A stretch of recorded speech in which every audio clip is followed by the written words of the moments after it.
Muy buenos días, hermanos y amigos. Damos gracias una vez más al Señor por sus vidas y por acompañarnos en estas reflexiones que estamos llevando a cabo en el libro de los Hechos. Bueno, queridos hermanos y amigos, hoy estaremos estudiando el tema Esteban, otro personaje clave. ¿Por qué Esteban? Pues porque por lo general y aún para bosquejar el libro de los Hechos hablamos de dos personajes principales, Pablo y también en sus primeros capítulos Pedro. Hemos estado hablando en estas reflexiones acerca de lo que el Señor ha hecho en la iglesia y también de los discursos que el apóstol Pedro ha dado tan preciosos para nuestras vidas y para nuestros tiempos también, porque la palabra de Dios es viva y eficaz.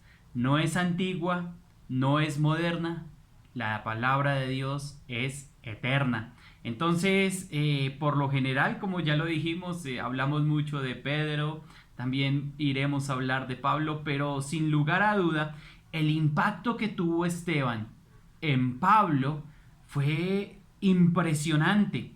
Es un hombre, también Esteban se destaca en este libro, y aquí vamos a observar en Hechos capítulo 6 y versículo 8 cómo la Biblia nos permite observar su vida. Y lea conmigo Hechos capítulo 6 versículo 8 porque nos va a hablar de Esteban. Dice la palabra de Dios: y Esteban, lleno de gracia y de poder, hacía grandes prodigios y señales entre el pueblo. Bueno, también como ya lo observamos, Esteban se destaca de manera importante y lo primero que pone la Biblia es que estaba lleno de gracia. Sí, era esa palabra preciosa que ya muchos conocemos, y lo que Esteban tenía era la gracia de Dios en su vida para poder hacer estos prodigios, estas señales y ser lleno de poder del Espíritu Santo. Pero aquí nos va a dar un enfoque diferente con respecto a ese poder, con respecto a la llenura del Espíritu Santo, porque vamos a observar cómo tenía que ver esto con la sabiduría con que él presentaba defensa con respecto al Evangelio. Así es de que observe el versículo 9. Nos dice el texto que entonces se levantaron unos de la sinagoga llamada los libertos y de los de Cirene, de Alejandría, de Cilicia y de Asia, disputando con Esteban. Bueno, una observación es que se levantaron 5 grupos muy fuertes para disputar con Esteban, y otra observación es que en esta sinagoga llamada los libertos estaban personas de Cirene, de Alejandría, de Cilicia y de Asia. Entonces, cualquiera que sean las dos situaciones, las dos observaciones, podemos ver que estos estaban disputando con Esteban. Se cree que alrededor de unas 450 a 480 sinagogas había allí en medio de Jerusalén. Y estaban allí en Jerusalén estas sinagogas, como ya lo sabemos, conformadas por 10 varones mínimo. Y allí llegaba Esteban, quizá con su equipo, quizá con otro hermano, para exponer el Evangelio, para traer claridad y una interpretación clara de la historia y de la vida y también de los hechos del Señor Jesucristo. Así es que estaban allí disputando, pero esto no se habla de discusiones, de peleas fuertes, de presentar con amargura el Evangelio, para nada. Nos está hablando allí es de esa apologética, esa defensa con mansedumbre, esa interpretación clara de la historia y esa explicación clara que Esteban llevaba a las sinagogas, a los lugares donde allí los judíos estaban reunidos.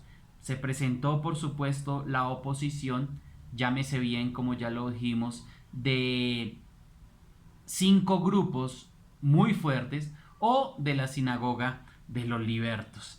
Así es de que estos hombres no le podían resistir. ¿Pero por qué no le podían resistir? Mire lo que dice el versículo 10.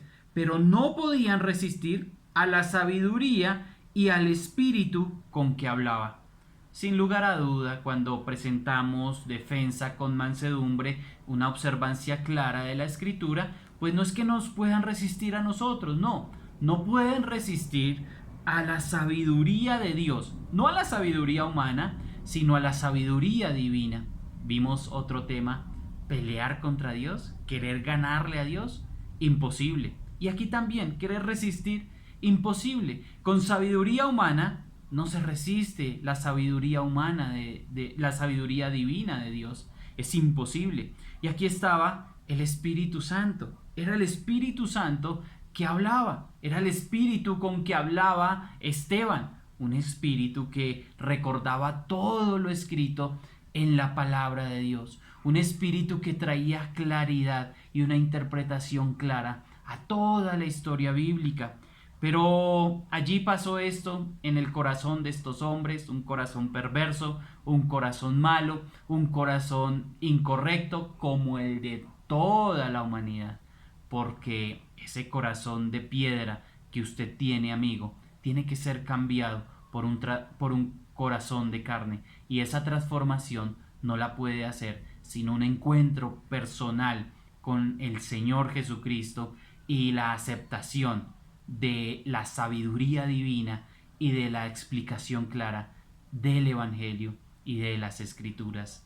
Bueno, así es de que estos hombres en su malvado corazón hicieron algo muy malo, y es que sobornaron. Mira el versículo 11. Entonces sobornaron a unos para que dijesen que habían oído hablar palabras blasfemas contra Moisés y contra su Dios. Estos sobornaron, presentaron dineros para que ellos dijesen una falsedad, y también que habían escuchado una falsedad. Así es que sobornaron.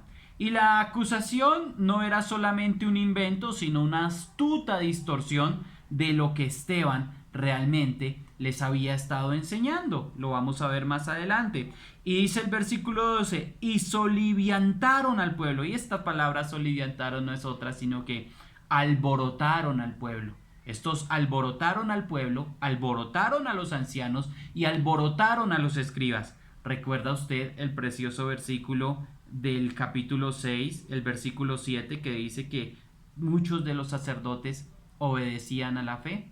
Bueno, pues al ver tal vez que sus colegas estaban obedeciendo a la fe, otra vez estos ancianos, los escribas, mucha parte de los sacerdotes también se alborotaron de nuevo. Se movía, esto de soliviantarse también es moverse juntos, excitarse con las masas, lo que está de moda. Salgamos a la calle a marchar, salgamos a exigir nuestros derechos, vamos a estar aquí alborotados. Y entonces pasó eso efectivamente, y lo arrebataron, es decir, cayeron sobre él, sobre Esteban, lo arrebataron, lo traen con fuerza y lo traen al concilio. Mientras tanto, recordamos las palabras del Salmo 2 que nos dice: ¿por qué se amotinan las gentes? Pelean contra Jehová y contra su ungido.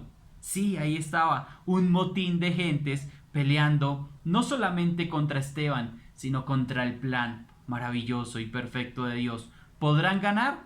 Imposible, como lo vimos en nuestra reflexión pasada. Así es de que ellos dicen: rompamos sus ligaduras, rompamos eso que están haciendo, pero Jehová se reirá, Jehová se burlará de ellos, y será imposible burlar a Dios y amotinarse contra Dios. Lo vemos en toda la historia, es imposible intentar ganarle a Dios y pelear contra él. Bueno, ellos pusieron testigos falsos, mira el versículo 13, que decían: este hombre no cesa de hablar palabras blasfemas contra este lugar santo y contra la ley. Bueno, ellos estaban respetando el lugar, no habían ni respetado ni las sinagogas, no habían ni respetado el templo, sino qué triste es cuando yo le doy más valor a los ladrillos. Qué triste es cuando le doy más valor al edificio que a las personas que me llevan la palabra y sobre todo al mensaje claro. Qué triste cuando yo le doy más valor al mero conocimiento de la letra. Mire lo que dice, está hablando contra la ley. Todo era falso, por supuesto, pero podemos observar lo que es incorrecto realizar un acto como estos, darle más valor a la pura letra, darle más valor a los ladrillos, darle más valor a las costumbres. Miremos el versículo 14, pues le hemos oído decir que ese Jesús de Nazaret destruirá este lugar y cambiará las costumbres que nos dio Moisés. Qué triste es tomar lo tomar por común a lo divino. Mira con la manera despectiva que hablan de nuestro amado Rey Salvador Jesucristo. Mira lo que dicen de nuestro Señor. Pues le hemos oído hablar que ese Jesús, qué triste es cuando tenemos por común algo divino. Y allí estaban haciendo esto ellos, y dice cambiará las costumbres cuando le damos más valor a la costumbre que al santo. Porque en vez de decir, este edificio es muy santo, aquí estaban tomando a Jesús como ese. Y ese realmente era el santo. Así es de que le hemos oído decir que cambiará nuestras costumbres, todo falso. Una vez más, la acusación era una distorsión de lo que Esteban estaba enseñando. Y mira el versículo 15. Entonces todos los que estaban sentados en el concilio, al fijar los ojos en él, vieron su rostro como el rostro de un ángel. Allí estaban algunos sentados en el concilio que posteriormente darían testimonio de lo que vieron al escritor de Hechos, a Lucas. Los que estaban sentados en el concilio fueron los que vieron esto y vieron su rostro como el rostro de un ángel. La iglesia no se equivocó al escoger a Esteban como diácono, fue el Santo Espíritu quien lo hizo. Así es de que este hombre irradiaba santidad y su vida, querido hermano, debe ser inspiradora a todo creyente. Así es de que estudie usted también, por favor, la vida de Esteban, porque Esteban es otro de los personajes claves del libro de los Hechos. Buen día, queridos hermanos y amigos, y nos vemos en una próxima reflexión. Bendiciones.